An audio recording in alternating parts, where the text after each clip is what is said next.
तो दोस्तों, पहले जहां हॉरर और कॉमेडी दो सेपरेट टाइप की मूवीज आती थी, वहीं अब ये दोनों जॉनरा साथ मिलकर बहुत धूम मचा रहे हैं, जिसमें बॉलीवुड की भूल भुलैया फ्रेंचाइजी और मैड डॉग सिनेमैटिक यूनिवर्स काफी फेमस और हिट है।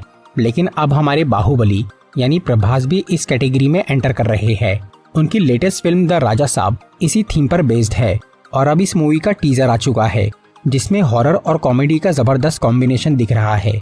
आज मैं द राजा साहब के टीजर का ब्रेकडाउन और रिव्यू करूंगा और बताऊंगा आपको इस फिल्म की स्टोरी के बारे में। तो आइए देखते हैं।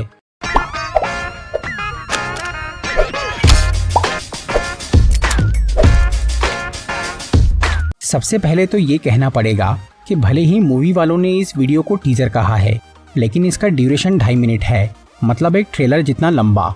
इसीलिए इससे हमें फिल्म की काफी सारी डिटेल्स मिल जाती है। तो चलिए एक एक करके सब पे नजर डालते हैं। टीजर की शुरुआत में हमें एक बड़ा सा महल दिखाया जाता है, जिसमें एक बूढ़े आदमी की फोटो लगी है, जो कि हमारे बॉलीवुड स्टार संजय दत्त है, जिन्हें यहाँ एक राजा की तरह दिखाया जा रहा है, जो कि शायद मर चुका है और एक भूत बन गया है। वो यहाँ कह रहा है कि ये घर उसका शरीर है और वहाँ की दौलत उसकी आत्मा, जिसे वो मरने के बाद भी नहीं छोड़ेगा। मतलब उसे अपने महल और उसकी हर चीज से बहुत प्यार है, जिसे वो किसी को भी देना नहीं चाहता। और यही इस स्टोरी का बेस है। मतलब लोग इस घर की दौलत हासिल करना चाहेंगे और ये भूत बंगला उन्हें परेशान करेगा। टीजर में हमें आगे दिखते हैं प्रभास, जो कि काफी टाइम बाद रोमांटिक और कॉमेडी रोल कर रहे हैं।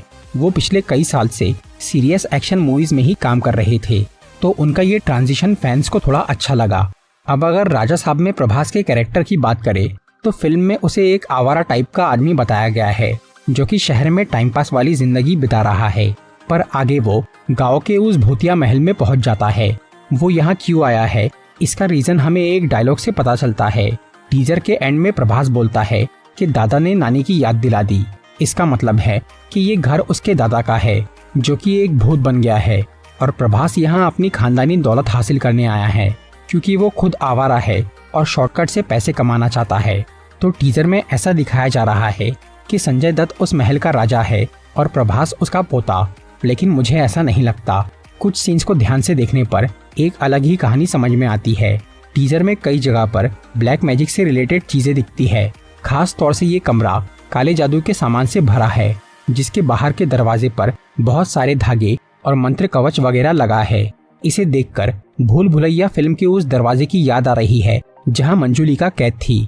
इस रूम के बीच में अस्थियों का एक घड़ा रखा है, जो कि अचानक फूट जाता है और उसमें की राख पूरे घर में फैलने लगती है। ये देखकर ऐसा लग रहा है कि उस घड़े में कोई आत्मा कैद थी, जो कि अब किसी तरह आजाद हो गई है और उसी का भूत सबको परेशान कर रहा है।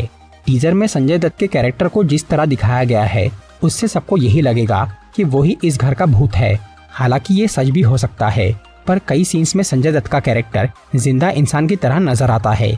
एक सीन में वो यहाँ काफी बूढ़ा है और पियानो बजा रहा है, और दूसरे सीन में वो जवान है और काला जादू कर रहा है। तो इससे कहानी की दो थ्योरी बनती है। एक तो ये कि संजय दत्त एक बुरा राजा था, जो कि मरने के बाद भूत बन गया और उसकी आत्मा को किसी ने इस घड़े में कैद कर दिया था। लेकिन अब वो आजाद हो चुका है और उसने काले जादू की मदद से एक नया शरीर बनाया है, जो कि पहले बूढ़ा था पर बाद में वो जवान हो गया और वो फिर से अपनी दौलत पे राज कर रहा है। इसीलिए उसने यहाँ कई सारे गहने पहने हैं और प्रभास उसका पोता है, जो कि अपना अधिकार लेने आया है। लेकिन ये जालिम दादा उसे कुछ नहीं देना चाहता। तो ये तो वो बेसिक स्टोरी है, जो कि टीजर देखकर कोई भी गेस कर सकता है। पर दूसरी थ्योरी ज्यादा इंटरेस्टिंग और सही लग रही है, जिसके हिसाब से संजय दत्त का कैरेक्टर कोई राजा नहीं है, बल्कि वो एक बुरा जादूगर है, जिसने अपने काले जादू से असली राजा को मार के उसकी सारी दौलत हड़प ली और खुद उस महल पे कब्जा कर लिया। और उसने राजा की आत्मा को कैद कर दिया, जो कि अब वो घड़ा फूटने से आजाद हो गई है। तो अब सवाल आता है कि जब संजय दत्त एक बुरा जादूगर यानी विलेन है, तो फिर असली राजा कौन है? इसका जवाब ये है कि प्रभास इस मूवी में डबल रोल में है और फिल्म के मोशन पोस्टर में हम उसका दूसरा रूप देख सकते हैं, जिसके कपड़े और अंदाज एक राजा जैसा है। तो इसका मतलब ये है कि इस महल का असली राजा इस जवान प्रभास का दादा या पूर्वज था, जिसकी आत्मा अब उस जादूगर से अपना बदला लेना चाहती है। टीजर के एक सीन में उस महल में कई सारे मजदूर खड़े हैं और ये सीन एक्चुअल में अपसाइड डाउन है। मतलब वो सब लोग महल की छत पे मौजूद है और उनके बीच एक कुर्सी पर कोई बैठा हुआ है। जिसने एक मजदूर को उल्टा लटका के रखा है। इस कुर्सी वाले आदमी को ध्यान से देखने पर लग रहा है कि ये प्रभास का वो राजा वाला अवतार है, क्योंकि उसके कपड़े वो मोशन पोस्टर वाले लुक से मैच हो रहे हैं। तो हो सकता है कि ये सब मजदूर संजय दत्त यानी उस जादूगर के लिए काम करते हैं, जो कि इस राजा के भूत से निपटने यहाँ आए हैं। क्योंकि टीजर के एक सीन में यहाँ वैसा ही एक मजदूर उस जादूगर को कुएं में उतरने में मदद कर रहा है, और ये सीन बिल्कुल तुम्बाड़ फिल्म जैसा लग रहा है। मतलब कई मूवीज की नकल करके ये फिल्म बनाई गई है। फिर आगे कुछ सीन्स में प्रभास हमें काफी हैरान और परेशान दिखता है, जैसे उसे कुछ पुरानी बातें याद आ रही है। तो एक पॉसिबिलिटी ये भी है कि प्रभास अपने पूर्वज का पुनर्जन्म है, जिसे अपने पिछले जन्म की घटनाएं याद आ रही है।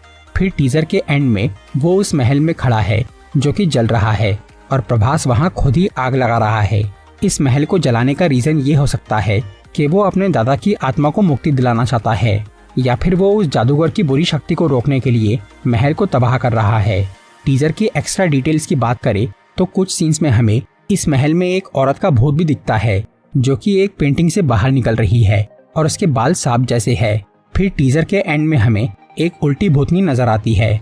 ये औरत राजा की बीवी हो सकती है, जिसकी यहाँ महल में एक बड़ी सी फोटो लगी है, और शायद वो भी अपने पति की तरह ही भूत बन चुकी है, या फिर ये औरत फिल्म का मेन भूत ही है, जो कि अलग अलग रूप में प्रकट हो रहा है। एक सीन में हमें बॉलीवुड एक्टर बोमन ईरानी भी दिखते हैं, जिनके हाथ में एक जलती हुई किताब है, और उनके सामने एक बूढ़ा आदमी खड़ा है, जो कि वो जादूगर हो सकता है। बोमन ईरानी का ये कैरेक्टर एक लाइब्रेरियन लग रहा है, जिसे भूत प्रेतों के बारे में जानकारी है, जैसा कि स्त्री फिल्म में पंकज त्रिपाठी का कैरेक्टर रुद्रा था। ये तो था टीजर का ब्रेकडाउन। अब बात करते हैं इसके रिव्यू और मूवी की एडिशनल डिटेल्स की। इस फिल्म का जॉनरा हॉरर कॉमेडी है, और इसके टीजर को देखकर हमें याद आती है बॉलीवुड की भूल भुलैया और स्त्री फिल्म की, जो कि इसी कैटेगरी की मूवीज है और काफी ज्यादा हिट है। इसीलिए ये बात एकदम साफ है कि प्रभास की ये फिल्म स्त्री और भूल भुलैया की कॉपी करके बनाई गई है, क्योंकि टीजर देखने पर हमें बिल्कुल उन्हीं मूवीज की फीलिंग आती है। वैसे तो अक्सर बॉलीवुड वाले साउथ फिल्म इंडस्ट्री की कॉपी करते हैं, लेकिन इस बार साउथ वालों ने बॉलीवुड का फॉर्मूला अपनाया है। अब देखते हैं कि ये फिल्म कितनी हिट होती है। वैसे फिल्म के ग्राफिक्स बढ़िया लग रहे हैं, और उसी की वजह से ये फिल्म डिले हुई है।